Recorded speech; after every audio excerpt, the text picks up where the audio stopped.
that, I want to say welcome to everyone who is connecting with us today. My name is Susan Eyo-Ikpe, and we're on to In Conversation with Susan Eyo-Ikpe by Glam and Essence magazine. I published Glam and Essence magazine, and this is our own live chat event. It's my pleasure to welcome as my guest today to have this discussion as it concerns the event industry in Nigeria. The CEO of Dots PartyCity. I want to make sure that I get it right. PartyCity. She's no other person than Mrs. Soledotun Yusuf. And I'm glad to say that she's here, she's on time. I'm actually surprised because this is our first time of doing this and she seems to have gotten it right. So my darling sister, I'm so happy to have you on this show today. If you can hear me, let me know. I can hear you clearly. Fantastic, I can hear you clearly. Fantastic. So we are here, we are ready to roll. So this evening, we're going to be discussing how the event sector will be redefining itself in terms of event planning, party planning, post-COVID events. COVID-19. I don't want to even get used to calling it because it's not something that is palatable. So you can don't mind me when I'm tongue twisting when it comes to mentioning that very dreadful name, COVID-19. That thing that has come and changed our world. It's my pleasure to have you as my guest this evening.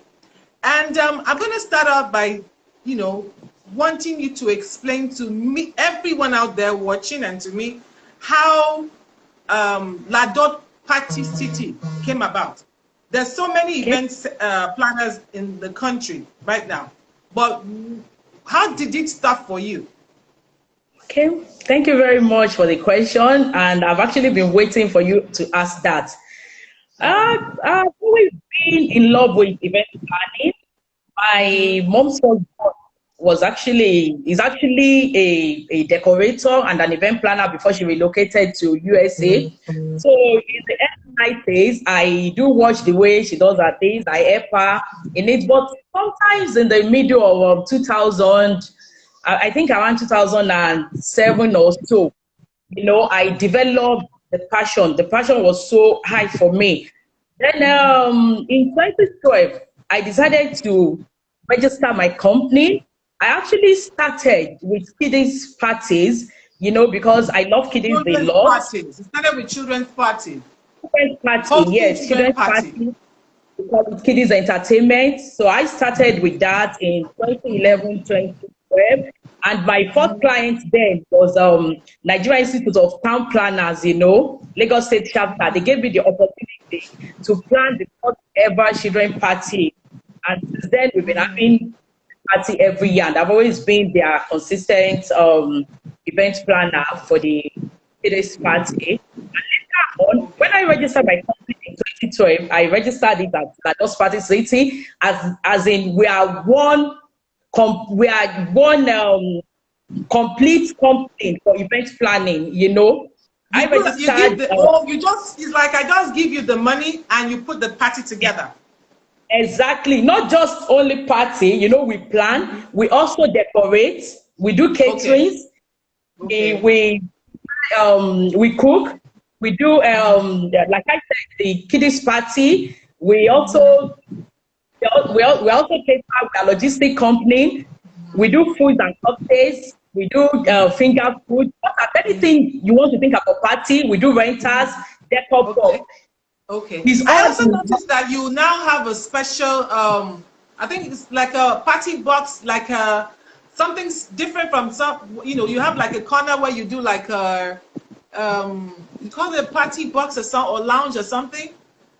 No, not really. Not really. I have a boss, in December, I planned this premium party. My clients are from Mexico. So I got this boss for them for photo shoots. You understand? So it was unique, Many people use B2, but I decided to use a boss for that. Okay. What was the reason for that? Really, what was the reason for that concept? What inspired you to do that? Because I saw it a couple of times and I was like, wow, this is kind of different. You know, it's the trend anyway. You know, we normally love to follow trend. Is what is been happening in developed world, in the advanced world. We see it, and usually we like to follow what is in trend in events. Follow the trend. Yes, follow the trend. So, but actually, they stop using buses in Nigeria. Mostly they use Volkswagen, big two. But I said, let me use a bus for my own, you know, so that it will be sort of unique. So the idea of the bus was your own concept, really?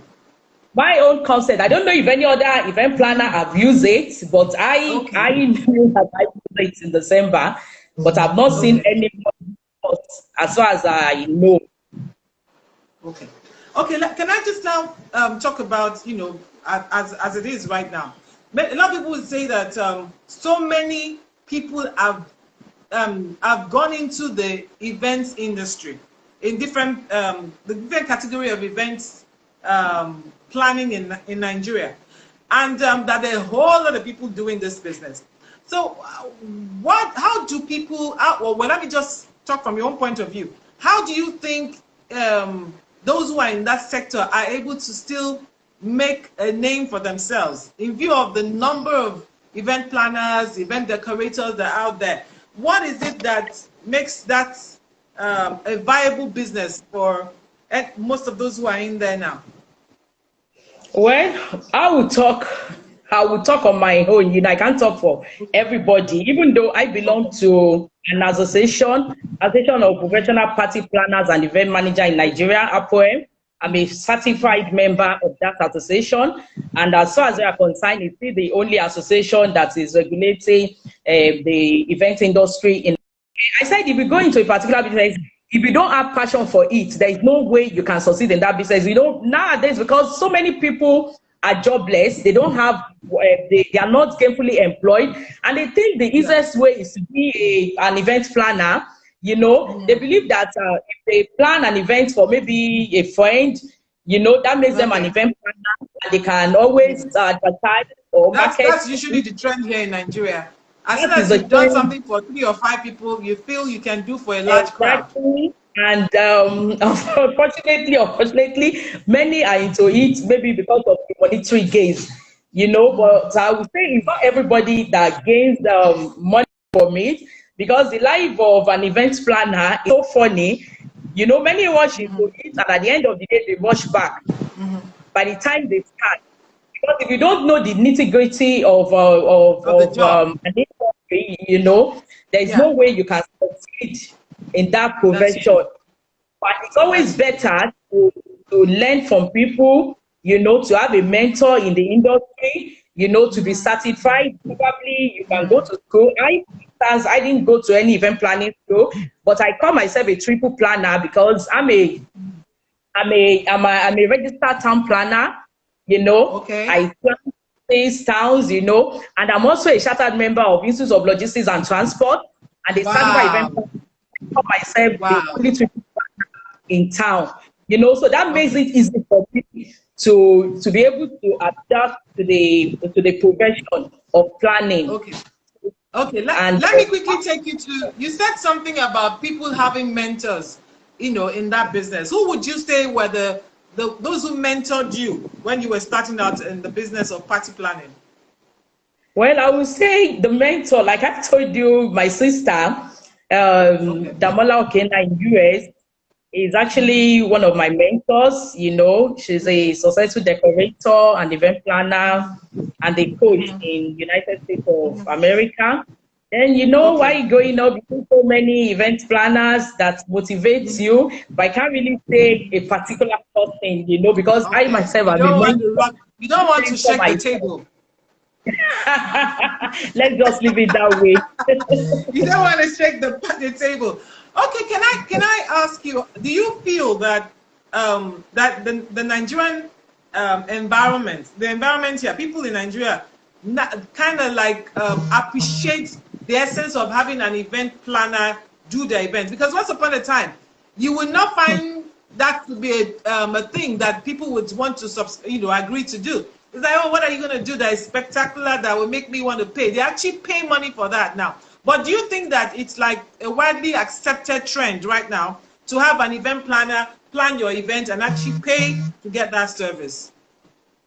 To an extent, I would say they have come to accept the fact that they need an event planner in planning their event to be successful. Because when you put a lot of vendors for a particular event and it does not have direction, it does not have coordination, at the end of the day, the event will flop. So the best thing I tell most of my clients, some of them feel there's no need for an event planner. They think one of their family members can organize it. Yeah. And I tell them it is not so. You need somebody to coordinate the caterer. You need somebody to coordinate the ushers, the bouncers. You need people to coordinate the drink vendor. And so many other vendors it's not easy for a family member to do it. At the end of the day, if a family member is involved, they usually have problems. But when you engage an event plan, you can just go and you can relax. You can relax knowing that your event will be successful at the end of the day. Exactly. You don't have but have you ever had but have you ever had a situation where an event planner handled an event and then the vendor still had issues rendering the service that has been paid for? Has that ever happened in your industry? And when that happens, how does the body treat such a situation? In such cases, you do have such instances, such occurrences happening that a vendor will not be able to deliver. But I will tell you why it happens in some cases. Sometimes the client will engage an event planner, but they will have their own vendors in mind. As in, these are the people we normally use, that we want you to work with. I want to work with, that they are comfortable in working with. In such cases, there may be crisis conflict of interest. Yes, if the event planner and such vendors are not communicating on the same lane, they're not communicating properly. Exactly. Like I had an instance, and my clients engaged me directly. They have an event planner. I was a caterer in December, but at the end of the day, I had issues with the event planner, at the initial stage. But later, we realized we need to agree in order for the event to be successful. So we try to understand ourselves, and come to a conclusion that we just have to work and make this event a successful one. To make the client happy. Exactly, to make the client happy at the end of the day. So, I'm going to ask you this. I mean, there's no doubt Nigerians throw parties a lot, but when the lockdown came, everything stopped. How would you say that has affected that sector? The fact that, for close to 2-3 months, events didn't happen. And in some cases, some people have actually paid for events that were expected to happen during the period that the lockdown happened, and those events didn't hold. So first and foremost, I'm asking you 2 questions now. The first one is, how have you fared? How did you fare during the lockdown? And how did most of the people in your industry, at least those you are in relationship with, that you do business, you do work together, how has this affected that sector, the events and party sector? I'll really say it has been a challenging period for most of us in the industry, and the most pressing question on the mind of all event professionals is how will the event industry look like after the COVID-19? Yeah, we're going to get to that. We are not prepared, it's like we just find ourselves in the middle of the crisis. And usually in the first quarter of the year, events don't usually pick up. Yes. We normally have major events during the last quarter of the year, especially the bar month, Yes. So like some of us are resting from all the events of the past months. But someone like me, I've actually done No, are you about trying to say that it's a blessing sort of for some people in the industry? No, it's not a blessing for us. So anyway, I can say it's a blessing.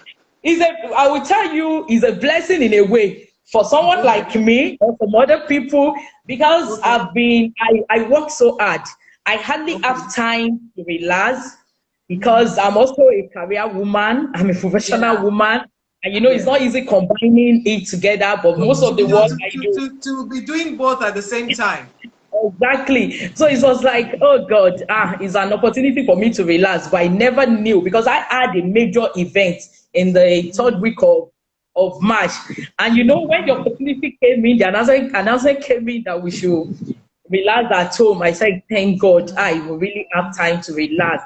But unfortunately, the relaxation is about 3 months now, and it's like it has affected so many people. And knowing that most of us we invested in the business.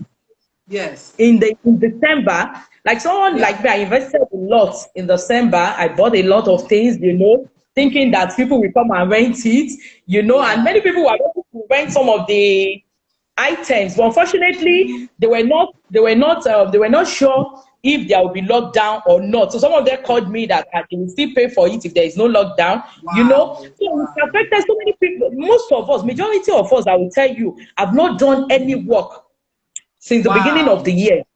I will tell you that majority. So how do you cope with your staff? How do you in terms of salaries for staff who are your permanent staff? What did you have to do to still retain them? Knowing that I mean, there's a time this will all come to an end. How have you been able to structure that? That is where I would talk from my own hand. I don't have many permanent staffs. I just have few. I've been coping with them. I usually have contract staff in most cases, So the few one I have, we've been sustaining ourselves. We've been coping. God has been so faithful. At least the little work we do during this crisis, we've been able to sustain ourselves. That's what I can say about myself. I don't know about the other event industry, but I can tell you that some that are into real rental businesses that have many staffs. I cannot be mentioning their names, but we do encourage ourselves and motivate some of them. I talk to them, like some that have many vehicles. I've advised them you can go into logistics, instead of parking the vehicles without generating any money. And some of them have actually started doing something like that. They've started delivery services with the vehicles within Lagos State. It's not been easy. It's so challenging. Wow. Okay. I also know that like that there are some people who said before the lockdown happened, they had contracted events, either planning, decorating work, or even those who own halls. Some people have contracted, business, some kind of agreement with them. And then, of course, the COVID-19 thing came, lockdown happened, and those events didn't hold. And then we've had situations where the clients are asking for refunds. Do you think that and in some cases, some of these people are saying, no, we can't refund the money, it wasn't our fault.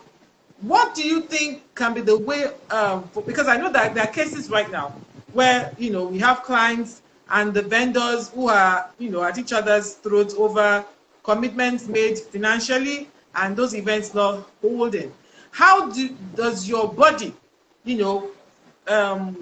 or what do you have in place to regulate situations like that, to help in situations like that, where you can still maintain your customer relationship with those clients and not losing them over financial commitments that for events are never held? Like what my Association of Professional Party Planners and Event Managers of Nigeria, what the advice they gave us is that we shouldn't cancel any event, that we should postpone. So it's no outright cancellation, but postponement. That we should advise our clients that we can postpone the events. Like I have a particular client, you know, the wedding is supposed to be on in July. What we plan to do is to have the wedding in December, you know. So there are some cases that money, cash have been committed. In such cases, what we do is just to agree with with our various clients to explain to them why they don't have to cancel the events but postpone. Because when you commit, you pay deposit or you commit some money into the hands of an event planner, the event planner.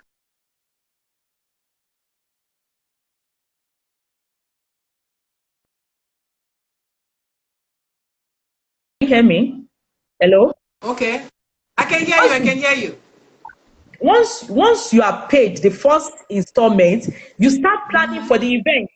And in some cases, you might have paid some of the vendors money to other things as well on behalf of the clients. Yes, you might have paid some of the vendors that are going to be part of the event. You know, you might have bought things that are going to be useful for the event. You might have paid for rentals of some of the things that you don't have. So in short, in such case, way you can refund to the client. I can relate with that, because I remember when my mom was supposed to be we were supposed to be having my mom's funeral in March, and the COVID-19 happened, the lockdown happened, and I'd already committed money to some people that were supposed to play a role, you know, purchase and stuff like that. And some of those things we still had to do the burial, but on a private level because of and the COVID. Get a refund for in some cases I just got a discount on some things, you know, but I never really got my cash back. So, and I could understand because they committed payment to some people who could not refund those money. But going back to, you know, how the industry, you know, is going to have to reposition itself for the future, post-COVID, and all this blows away. I know that there are certain things that are being proposed have to be in place for this event planning and events to hold in Nigeria now. How ready is your industry to meet all these stipulations that government is putting in place? For instance, you must use the thermometer to test. You have to have a steaming machine that will, you know, steam the body and stuff like that. In some situation, you have to have an ambulance and a nurse. Or at the venue, you must space out. How do you feel that, you know, the industry is ready to be able to meet all of these stipulations? The industry is quite ready. You know, Lagos State government directed that all event centers, social clubs, hotels, bars to register on a designated portal, www.essencetv.com. And most of the event planners have started to comply. They have started to register on the platform. And Lagos State government, through the Lagos State Safety Commission, have started the physical verification. Started the physical verification of such event center, and they've also started the issuance of the safety compliance certificate to such event centers. So that is that with the Lagos State government.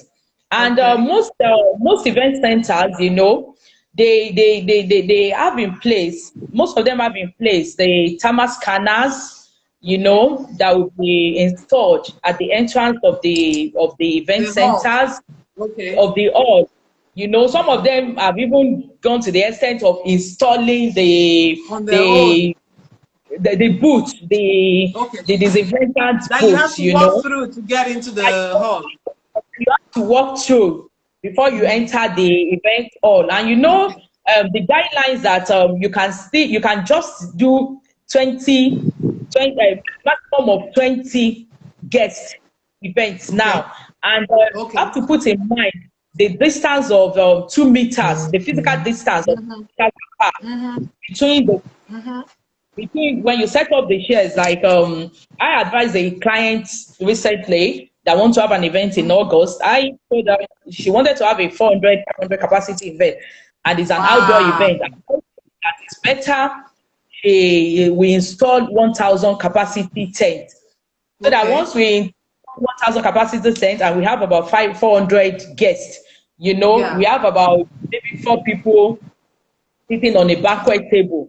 There'll be distance of the 2 meters, So most event planners and event centers are putting in place the necessary precautions before we start the main party. But presently, the 20 maximum party, the intimate parties are still ongoing, and the guests put their face masks. So what you're saying right now is that parties are already started happening. It's just that they are adhering to the government's advice as regards how parties should be held in Nigeria. Yes. I can tell you that parties are going on. Parties are happening. Just 20 capacity, maximum of 20 people at the party, weddings, events, happening. So how do you as a planner, as a party planner, in view of the new norm now, where you're not doing the large crowds anymore, what do you inject into such parties to make them exciting for the clients who comes to you to plan the event? What do you do that is unique for such parties? I've seen a couple though, and I've wondered, how that can turn out to be as exciting as what Nigerians are used to do, one big large crowd parties. You can understand. I can understand that the major component of our parties is the networking and the socializing, but we can't afford to break the rules in order not to spread COVID-19. There is nothing. There's nothing has really changed. Only that you put on the mask. They put on the fancy face mask. It's now a trend at all parties now. You wear the transparent with the Google one. So oh my God, Lagos adapted to the new normals. It's trendy, and thank God for the shade, the goggle, the diffuser. For some people, it's a fashion statement, and we're going to be seeing. I'm sure we're going to be seeing all manner of designer face shoes. Exactly. You have been seeing designer face masks. You've been seeing a lot. The one that will even match your ashoke, your gele. I know. Things are happening, and there is nothing has really changed. We have adapted to the new normal. We are planning. We're doing the intimate parties of 20. So I can assure our clients that they can call us to see. Coordinate and plan their 20 maximum event capacity, and they will still have But when you're doing the minimum numbers like that, how profitable is that for big event planners like you? How profitable would that be for you? Because I know it's big business for a lot of people, and money is involved in this. But when you do 20, how profitable is that for your business? That's a great question.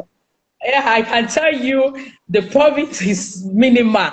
You can't compare it to planning a 1,000, a 1,500 capacity event. So, like I posted something on my Facebook page today. I said, this period, as an event planner, we appreciate every 1,000 naira that we make. Now, you appreciate those large crowds. Yes, we appreciate the large crowd and the huge money that comes with the large crowd. You appreciate it. But at the same time, what do? We still have to thank God for the small event. At least something is still coming in compared to nothing coming in at all. During the lockdown, there was no party at all. We were not doing anything. We were at home, you understand? So at least something is still happening. Even if the profit margin is not high, we still give thanks to God that we are getting something. You said something earlier about your own kind of business, what you do as an event party organizer. as things are now, and haven't had time to reflect on what the norms were pre-COVID, what are you going to be doing that will be different and exciting for those who will seek your service, you know, as an event planner and organizer? What do you want to bring fresh to the table when things get back to being, you know, normal? That will stand you out. Let me put it that way. Well, like oh, you don't want to share? You don't want to share? I multitask, like I told you. Like my catering, the catering outfits, you know, we started delivery services that you don't have to, we can deliver at your doorsteps. You don't have to stress yourself, you know. We can cook for you and deliver at your doorsteps, you know. I would just say that is so that's something you've been doing all through that period. Yes, that's something we've been doing. Exactly, you know. That's something we've been doing. So, and you know, as you can see, most event planners are into food now. Those that are not.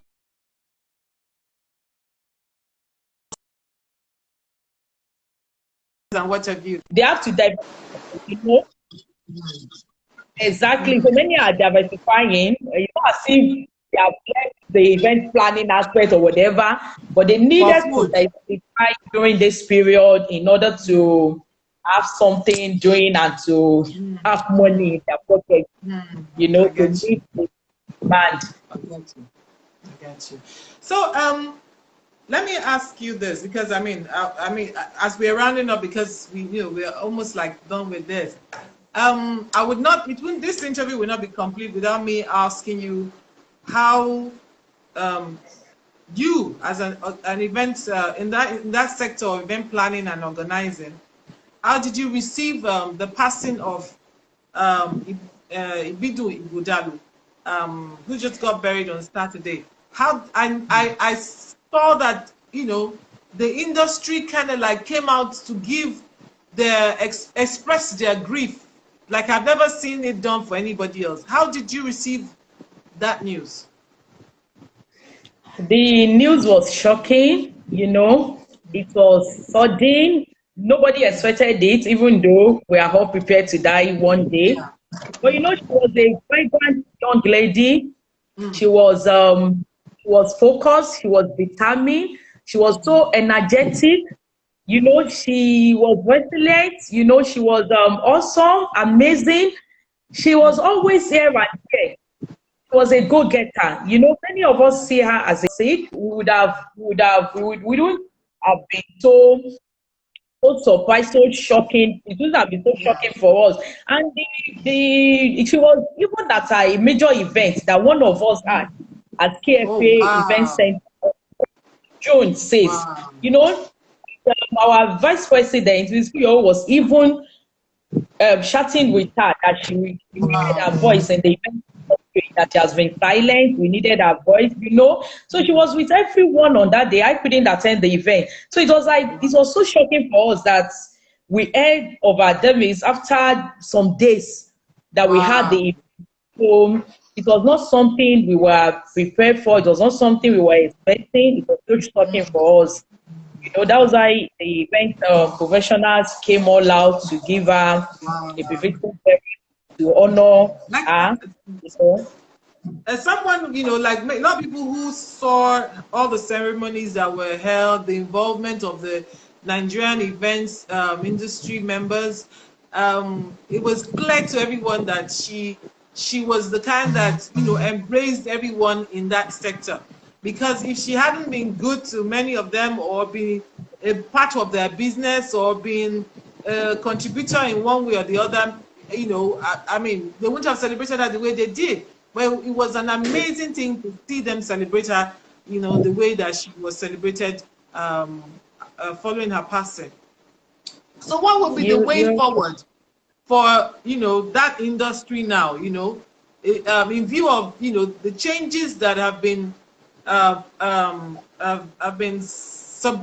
suggested should take place if events are to be held in Nigeria now? So what would be the way forward for any event planner now who wants to stay relevant in this sector? I will Talking from your own advise point the of way, view. from my own point of view, I would just advise the event planners, anyone in the event industry, to adhere strictly to the guidelines set up by the government, because it's very expedient for us to follow the guidelines, because we don't want to put our guests at risk. You understand? If Okay. anything should go wrong at a particular event, it will jeopardize all the efforts the event planner must have put in place to make the event a successful one.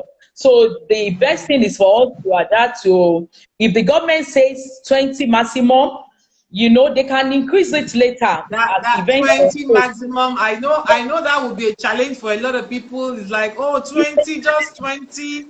But yeah, if you go against the 20, we have a problem of the social distancing. I will call it a physical distancing from my town planner point of Okay. view. It's not easy for you to control people when you have more than the specified numbers that you are supposed to have. To control people will be a major challenge. So it's better we adhere strictly to the numbers we are asked to To, um uh, to to, to, to to, to render service to. rental services too, you understand. But as events unfold, the government will definitely increase the number. We are hoping, we are praying that we go back to the normal, even though it Yeah. may take us to go to the former large events. But we just have to adhere to the guidelines laid set up by the government. Because I know that this new guideline will come with a lot of expenses too for the event owners too, You are very event hall owners and stuff like that. And so that means the cost of seeking the service of such organizers of events and hall owners will not be like it was before. exactly, definitely. If you have incurred cost of something, it will definitely go high, but we try our best.